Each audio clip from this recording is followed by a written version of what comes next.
Mr. Dark Whispers.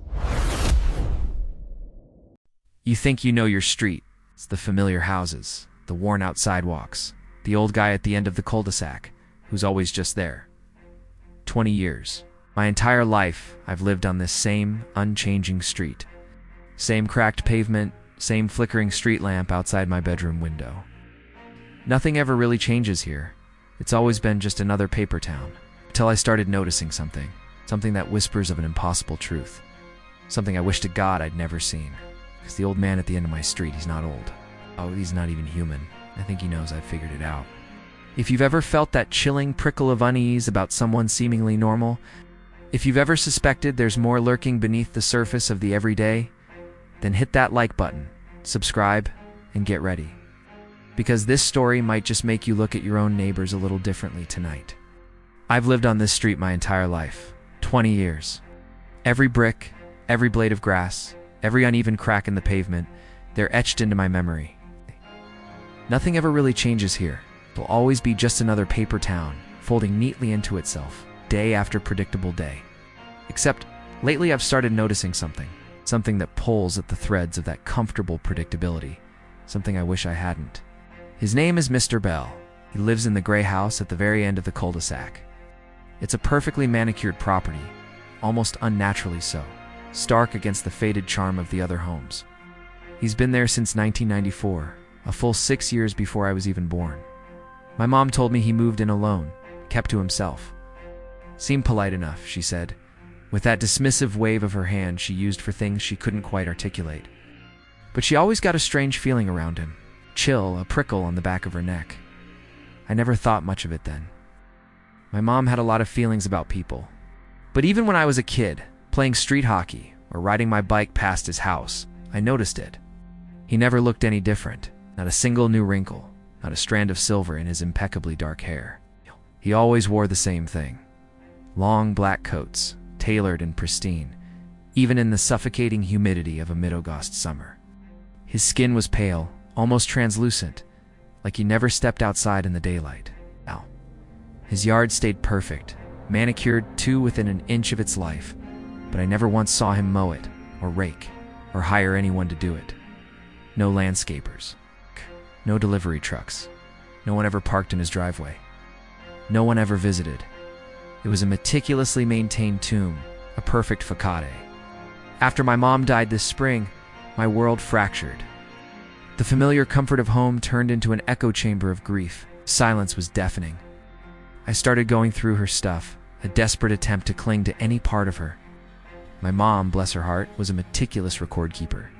Photos, journals, grocery lists, old receipts, even notes from parent-teacher conferences, everything. Her life, meticulously documented. I found a photo album from when I was little. One of those sticky page kind, already yellowing at the edges. I flipped through blurry snapshots of childhood, the awkward smiles, the bad haircuts. And then I saw it. A picture from my 3rd birthday. I'm in the yard, wearing a plastic tiara that's definitely crooked, my face smeared with cake frosting, pure unadulterated joy radiating from me. My dad, long gone from our lives even then, is holding the camera, his shadow stretching across the lawn. And in the background, standing near the fence, almost blending into the shadows of the maple trees, is Mr. Bell. My breath hitched. I leaned closer, tracing his outline with my finger. Same face, same coat. He looked exactly the same then as he does now. Not similar. Not just a good resemblance. It was his spitting image. He was identical to the man I see every single day, walking his perfect little cul-de-sac. The man I had just seen last week staring blankly from his doorway. My 3-year-old self, oblivious, frozen in time with a creature who seemingly existed outside of it. That's when I really started paying attention.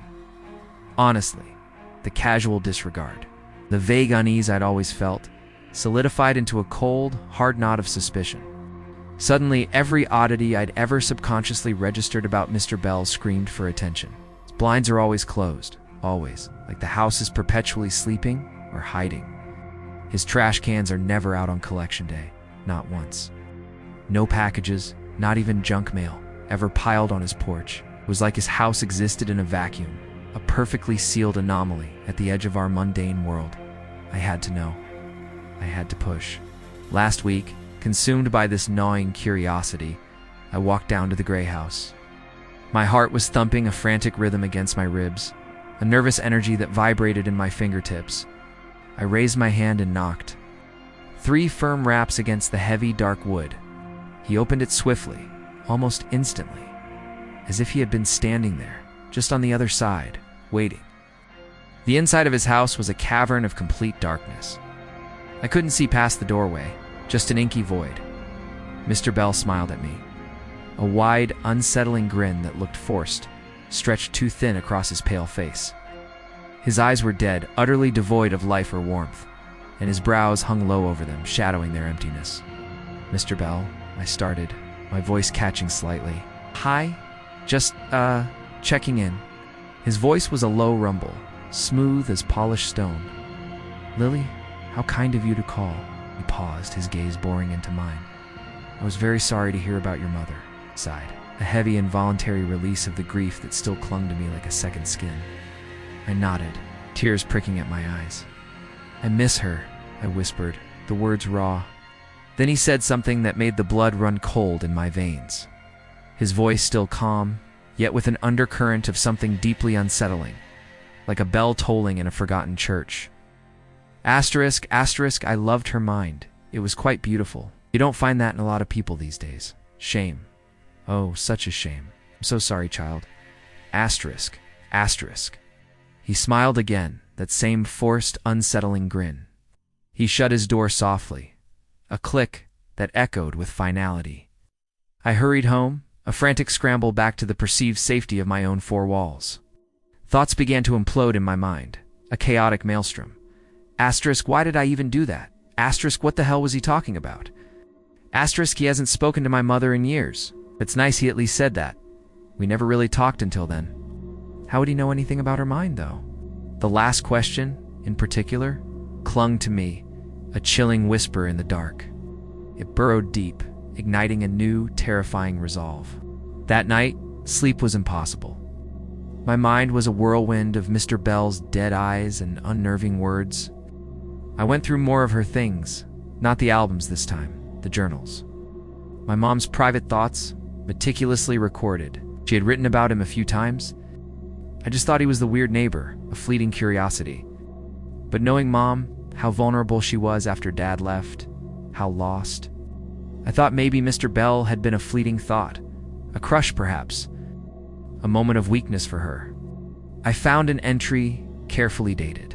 I unstuck a page, its corner curled with age. Asterisk, asterisk, Bell stopped by this time. He brought me tea. Smelled metallic and old. Said it helps with dreams. Didn't throw it out. He asked if he could come in to look around. I told him no. He didn't blink. I don't think he has to. Matt was pretty mad at me for accepting the tea. The fighting is getting rough again. I just hope Lily doesn't hear us arguing. Asterisk, asterisk. My stomach lurched. Matt was my dad, and I remembered. I heard them argue countlessly back then. My little ears trained to pick up every raised voice, every slammed door. Poor Mom. Dad was a piece of shit, selfish and cruel, and it wasn't her fault. But the tea helps with dreams? Look around. Cold dread began to curl in my stomach. A few pages later, Mom continued, asterisk, asterisk, saw Belle standing at the tree line out back. Just standing, watching. No footprints in the dirt. Am I being weird? People watching is kind of fun, and this guy, he's just so strange. It's been hard without the job, and Matt is always at work. He's been working such late hours. Asterisk, asterisk, shaking my head, a nervous giggle bubbling up. I turned to the next page. I tried to dismiss it. Mom was bored, lonely, overthinking things. Asterisk, asterisk, the woods behind our house are dense. I've never liked walking back there, even during the day. Should though. Maybe see it out for myself and take Lily. It's almost summer break. A few more months. Hope I get a good job by then. That way I can take Matt and Lily somewhere nice. Finally be the one to pay for something. Asterisk, asterisk, another entry. Later that year, the summer I turned 3. The summer of the photo. Asterisk, asterisk, 2 nights ago, Matt got up quickly to report to work. Welding is no joke. I couldn't watch any TV. My mind just wasn't for it that night. I tried that tea Mr. Bell gave me and sat in the living room on one of our lazy boys. The clock clicked, and it was 2:46 a.m. I saw Bell walk out of his house. Didn't lock the door, didn't even shut it. He stepped into the dark, like he was stepping into water. His movements were strange. Too smooth. He didn't walk. Exactly, more like he floated. Maybe I was just seeing things. What the fuck? Asterisk. Asterisk. I looked up from the page, my heart hammering against my ribs, suddenly too tight within my chest. I rushed to the window, throwing it open, desperate for fresh air, for any distraction from the chilling words on the page. I needed to breathe, to get myself ready to read more, because I knew soon she'd talk about how Dad left us. That, at least, was a familiar pain, a known horror, as if it was a scene out of a horror movie itself. Right on cue, Mr. Bell looked up at me. It was dusk, the sky a bruise of purples and grays, and he had just stepped outside, a silent phantom in the twilight. He stood motionless, staring directly at my window, directly at me. Even from that distance, seemed to bore into my very soul. I dropped to the floor so fast I scraped my hands on the wooden floorboards, a hot, stinging pain. My breath hitched. When I dared to look again, peering cautiously over the windowsill, he was gone, vanished, as if he'd never been there at all. Last night I couldn't sleep, not after that. My mind, once consumed by grief, was now hijacked by a terrifying paranoia. I began to watch him myself, a grim, desperate vigil from the shadowy corner of my bedroom. At 3:12 a.m., I saw movement in the woods behind our house. Dense, dark expanse that my mom never liked. Something fast, like a shadow that didn't belong there. Too quick, too fluid. Then I saw Mr. Bell, standing absolutely still at the tree line. A silent sentinel, staring at someone in front of him. It was a woman. Looked like she was my age. Maybe a little older. She was barefoot, in pajamas, illuminated by the cold, pale moonlight filtering through the trees. Her face was blank, utterly devoid of expression, like she wasn't fully awake, like she was walking in a dream. He stepped toward her, and his jaw, it opened wider than it should have, wider than any human jaw could, and hinged, impossibly wide, like a snake preparing to swallow something too large. His teeth were long and yellow, jagged and grotesque, like something that didn't evolve with the rest of the human body. They gleamed in the dim light, predatory. I gasped, a strangled sound caught in my throat. I couldn't bring myself to watch any longer. The image was burned into my retinas, a searing brand of pure, unadulterated horror. I hurried upstairs, scrambling away from the window, and shut my windows, pulling the blinds down with trembling hands, desperate to block out the nightmare. The scene was horrific, beyond anything I had ever imagined. My breathing grew heavy, ragged, and I couldn't catch a breath for the life of me. I felt so stupid, so dumb. Why didn't I just pack up the house earlier this week? Why did I have to stay and read her journals? Now I'm in this situation. Curiosity kills the cat, I guess. My mind raced. Zombies? In this economy? No way. You have to be kidding me. Vampires, all those Nosferatu-obsessed teenagers online would probably think, oh my god, vampire moment. It wasn't. It was worse. Mr. Bell looked like a predator unhinging its jaw. Saliva dripping from each end, a grotesque caricature of hunger, and his eyes were black, utterly lifeless, with no humanity dancing through them. His long, unkempt nails, tipped with dark dirt, clutched against her arm, digging into the pale skin. She didn't even scream, just dropped to the ground like the strings holding her up had been cut. It was like she was in a trance before he took her. God, what do I do? I didn't sleep at all. Every creak of the house, every rustle of the wind outside, sent shivers down my spine. As soon as the first hint of dawn appeared, a pale, anemic light, I called the police. My voice was shaky, but I forced out the words. I told them I saw something suspicious in the woods. A figure, a woman, something wrong. They showed up 2 officers, their faces tired and skeptical. They walked around for a while, their flashlights cutting swaths through the lingering morning mist, but there was no sign of a struggle. No prints, no broken branches, no girl, nothing. Only one thing stood out. a deer dead under the trees. It looked almost mummified, its hide dry and shrunken, no blood, not a single drop. Its eyes were wide open, glazed over, fixed in a stare, like it saw what happened. Like it too had witnessed the impossible. I don't know what Mr. Bell is, but he's not human, and I think he knows I've figured it out.